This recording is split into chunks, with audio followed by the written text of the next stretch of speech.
Iya. Ya, jadi kan kita sudah dapat NT, kamu juga dapat IT. Karena IT itu harus kalian mulai latih melihat kalau ini kempes akan menandakan apa? Spina bifida. IT itu isinya apa? Cerebrospinal fluid dari daerah pons. Terusannya dari ventricle 3 ke 4 ya, oke. Ya, biasa kan untuk melihat IT ada ukurannya berapa, tapi saya hanya sekedar melihat aja ini IT. Nih, jadi harus ada di sini. BSOP juga ada. Apa tuh? BSOP juga ada. BS. Oh ya, bisa. Itu kalau kamu ngukurin di situ, tapi biasa saya melihat IT, ada namanya ratio IT itu, IT. Nah, intrakranial translucensi. Nah, terus nah kalau yang ini baru NT. Loh kok pindah gambarnya? Nah, ini NT. No. Nah, jadi biasakan kalian membuat dokumentasi juga, tuliskan sambil latihan nulis kan. Oh. Oke, yuk kita ukur berapa standar NT yang kalian pakai. Oke, nah saya selalu mengkritik kadang-kadang kalau teman-teman meriksa itu, kamu punya alat bagus tapi pakai tidak dimaksimalkan. Layar segede gitu, kalau melihat NT hanya batas kepala dan rongga dada masuk. Jelas. Dan upayakan layar itu masuk, gambar itu menjadi fokus utama.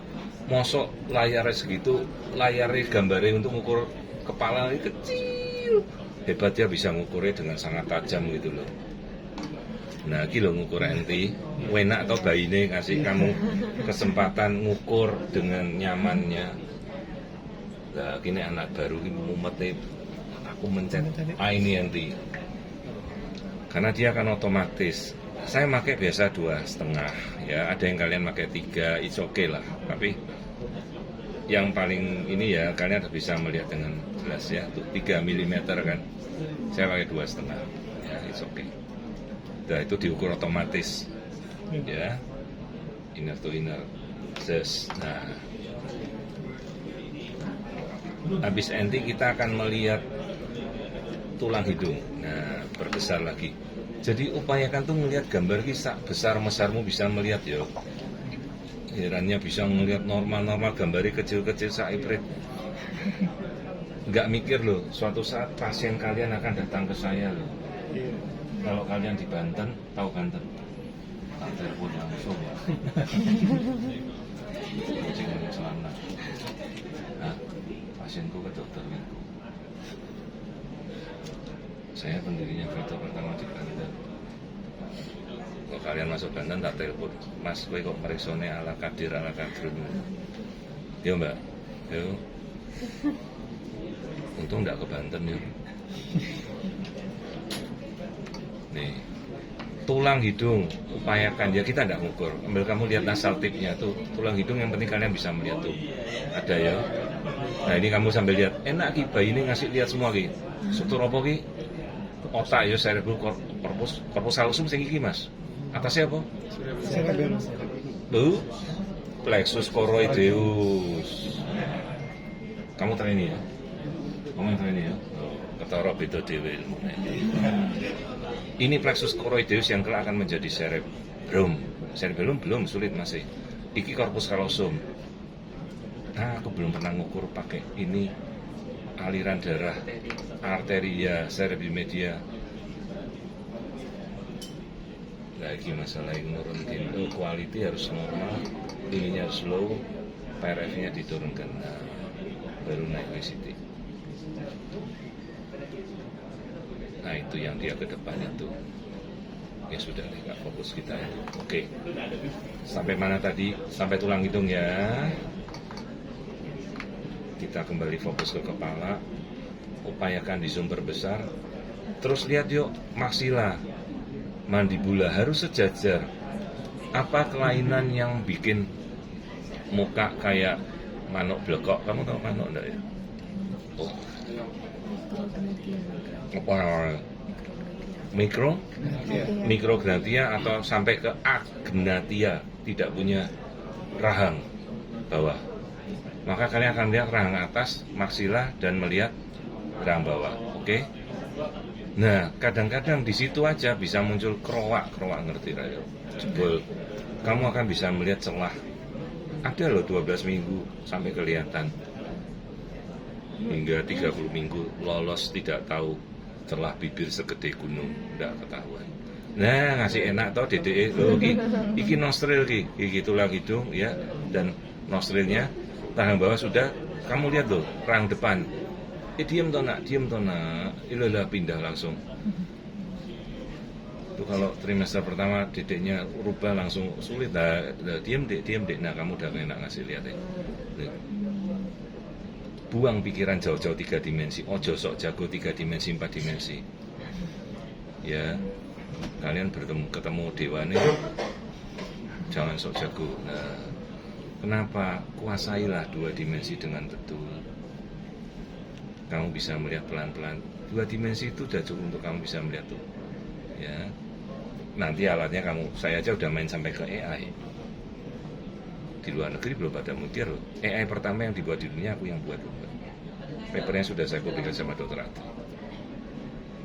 Ya, tuh rahang atas, rahang bawah, ya, bibir depan normal, ya. Nah, coba kalau dia mau ngasih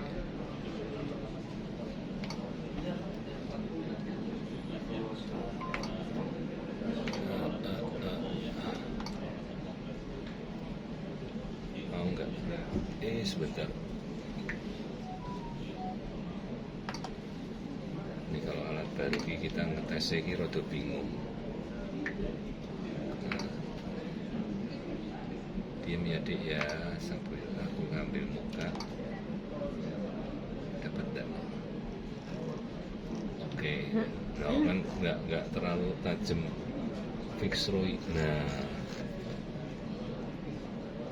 render multiplanar skeletons HD live. Loh, coba. Nah, ya enggak terlalu tajam banget. Yuk kita balik lagi. Ya, jadi kita masih di kepala kan, rahang atas, rahang bawah sudah. Yuk, teman-teman mewajibkan periksa torch enggak? Torch wajib enggak? Kalau saya wajib. Ya, karena ya kadang pasien datang mampu mereka, tapi kalau tidak wajib kenapa? Karena banyak sekali faktor-faktor yang menyebabkan tokso menginfeksi daerah mata. Jadi apa? Katarak kongenital. Perhatikan lensa mata ya bening. Ya, itu lensa matanya. Ini lensa mata. Ya, nah, sekarang kita lihat batok kepala. Jangan pernah lolos akrania ya. Kalian belum tahu, buka di YouTube saya diagnosa dari akrania 9 minggu. Ada 9 minggu, 10 minggu udah ketahuan. Jadi prinsipnya kita cuma melihat kepala. Nah, di semua alat hampir ada. Nah, kita cek. No. Nah, pernah pakai ini? Mungkin pernah. Saya bisa mainkan slice-nya. Ting.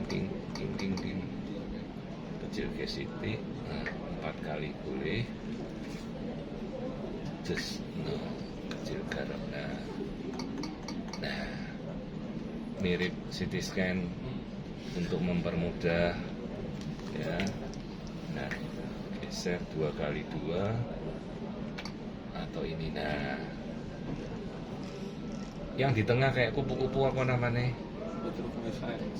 Ya, plexus, choroid. Ini. Kita ini bakalnya cerebrum sekarang, tapi kita belum menyebut cerebrum ya.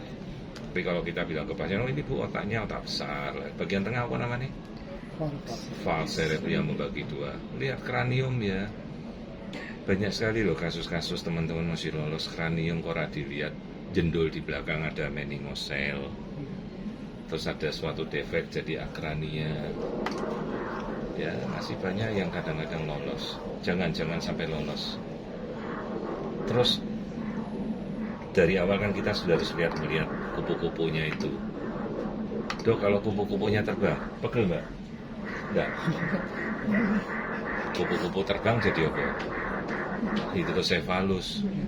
Kemarin saya dapat kasus 20 atau 25 minggu ada di YouTubeku. Spina bifida tidak ketahuan.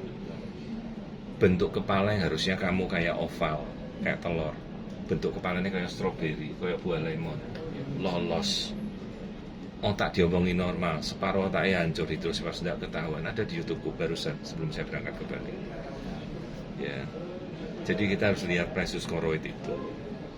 Harus simetris. Ya. Mainnya 4 dimensi ngelihat anatomi tidak ngerti. Ingat ya kompetensi kita. Tidak ada yang ngawasi lagi soalnya sekarang itu. Wajah mata semua sudah aman.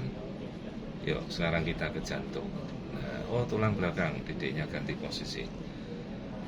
Boleh. Tulang belakang. Cervical ada berapa biji? 7. Torak ada berapa biji? 12.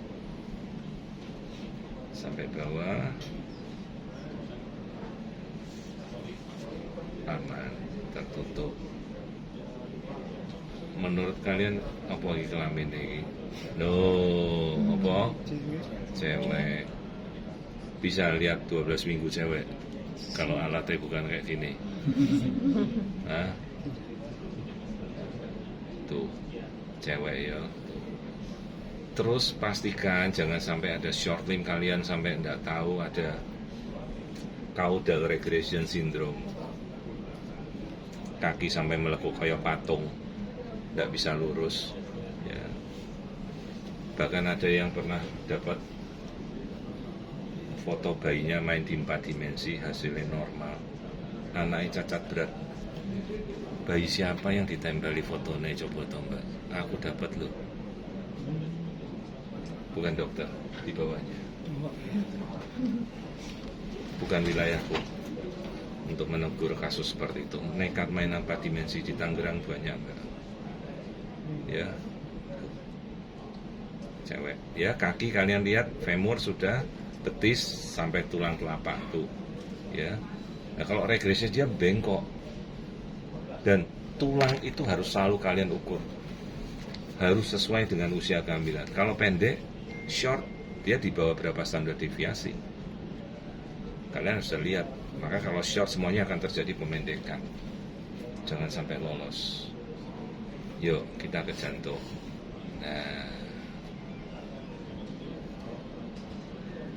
eko jantung harusnya di minggu berapa? Benar. Pernah kalian melakukan eko di trimester pertama? Kita sekarang eko trimester pertama. Nah, saya selalu memakai warna itu yang begini. Kalian pakai warnanya apa? Hitam putih semua? Saya enak yang ini mas, karena nyaman di mata ya. Hitam putih capek. Terus saya selalu mainkan 2 dial begitu, 1 color dan 1 yang ini. Nah, kenapa dok kok main sampai 2? Jadi kamu bisa lihat aliran darah sama kamu lihat ruangan, tergantung alatnya. Tapi ini kecepatannya bagus sangat. Ini kan tipe paling tingginya ini. Nah, kalau kalian lihat seperti ini, tanpa saya tahu yang mana kiri, yang kanan, bisa nggak kalian tahu ini struktur kanan atau kiri? Ayo, dari aorta dan spine. Nah, atau kalau saya cari clue lagi, ini struktur apa ini? Yang hitam ini? Nih, lambung ada di mana? Lambung ada di kiri, maka kita sudah dapat kuncinya, ya, kiri. Nah, terus kita balik ke jantung. Nah, lihat. Nah, diam nak. Tapi kalau trimester pertama goyang ini paling susah. Nah, ini dia, kecilkan dikit. Maka ini adalah ventricle kiri, diam deh, karena dia berubah dikit. Nah ini ventricle kanan, ya, tuh, pelan pelan-pelan kalau kalian mau lihat trimester pertama tuh ini. Dok, Prof, Silakan. monggo Prof. Ini ventricle kiri, ini ventricle kanan. Bagian yang paling dekat dengan apek opo? Kiri ya. Nah, terus katup sing ono di trimester apa yang di kiri sebelah ini namanya katup opo? Mitra, tricuspid, atrium kiri dan atrium kanan. Tapi siapa tadi Prof Yudi kan ya? Yudi Hidayat ya? Iya. Yudi Mulyana. Lupa ingat. Nah, maka kita akan bisa melihat three vessels di sini. Nah, ini. Apa saja komposisi three vessels itu? Murut dari bawah ya. Nah, gitu. Main pulmonary artery, aorta, dan superior vena cava. Ini biasa kita lihat pada trimester kedua, tapi ini jelas kok three vesselnya oke. Nah, jantung kita sudah. Lambung kenapa? Itu juga menjadi kunci pemeriksaan juga. Artinya Dedek bisa apa ini? Menelan. Jadi kalian sudah memastikan kasus atresia oesophagus tidak ada ya. Dan hati-hati kalau melihat air ketuban sampai berlebihan misalnya, pikirkan selalu atresia ya, atau duodenal atresia oesophageal atresia ya. Hanya dengan kita melihat lambung. Yuk. Kemudian kita bandingkan ekogenik bowel. Apa prinsipnya? Itu bowel tuh. Nah, jelas bowel pasti lebih putih, lebih ekoid ya. Tapi harus lebih putih si tulang. Nah, kalau bowel putihnya sama dengan tulang, hati-hati, hiperekoid bowel ya. Tuh. Tulang sudah, rang atas semua. Nah, sekarang untuk kalian selalu melihat screening preeklamsi, apa yang mau kamu lakukan? Oke. Apa prinsip mengukur arteri uterina? Kamu harus tahu apa? Cari arteri iliaca, cabang arteri iliaca interna masuk.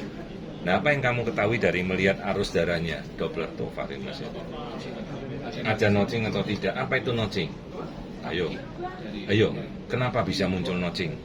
Ada Resistensi indeks yang mengikuti dari arteri iliaca. Kenapa kemudian notching menghilang? Akibat apa? Akibat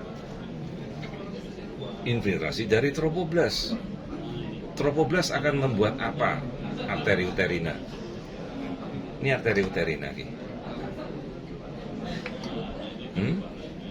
Tropoblast membuat apa? Arteri uterinanya. Ayo. Remodeling terjadi di minggu berapa?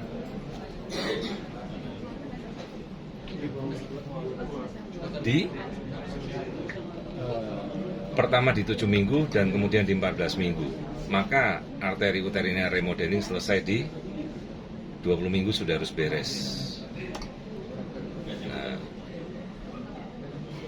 Nah, kalau tidak terjadi remodeling, akan bertahan notching itu lewat dari 20 minggu, maka preeklamsi terjadi 22 minggu, kamu sudah bisa prediksi, Bu, ini akan terjadi misalnya preeklamsia. Nah, nah kilo cabangnya uterina yang melungker itu ya. Tuh. Yes. Nah, berarti kalau notching itu sampai 20 minggu masih dianggap wajar ya, Dok? Masih. Itu notching masih menetap di atas 20 minggu? Oh, tidak wajar. Tidak wajar. Maka kalian sudah harus berusaha, termasuk kita periksa lab ya, kolesterol, pengentalan darah, D-dimer, karena kita harus segera memberikan treatment. Nah, ini arteri iliaca, maka kita cari cabangnya, uterina. Coba cari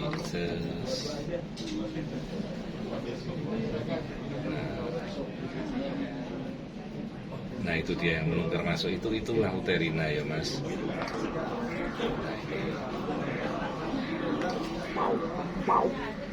Ini masih resistensi tinggi ya, karena masih 12 minggu. Tuh. Coba lihat yang cabang sini, kalian sambil bandingkan cabang-cabangnya kiri kanan. Nah, kalau yang cabang sini bagaimana? Karakteristiknya arteri uterina itu akan lebih rendah di cabang tempat nempel plasenta. Nah, lebih rendah toh. Tadi kan absen. Iya. Nah, ini muncul. Ada notching enggak? Tidak. Ada. Ini loh mas notchingnya iki. Jadi dia begitu. Kalau tidak notching dia akan datang langsung begitu. Ini notching, tapi masih wajar. 12 weeks ini, ya. Nah, baru kalian kan ukur auto trace. No. Nanti sering dia karena ini 12 minggu masih kita agak wajar, tidak ada masalah. Ya, itu. Ini namanya arteri uterina. Ukur selalu. Dok carinya gimana? Ke arah fossa iliaca, ya toh? Karena ini masih awal-awal ya. Kalau awal lagi terus vaginal nggak bisa dari atas ini. Nah baru kamu lihat bagian paling bawah dekat serviks itu, lakui percabangan kelihatan toh. Nah itu nyalakan Doppler, nah langsung dapat itu dia. Ya. Nah yang naik ke atas itu tuh uterina. Ya.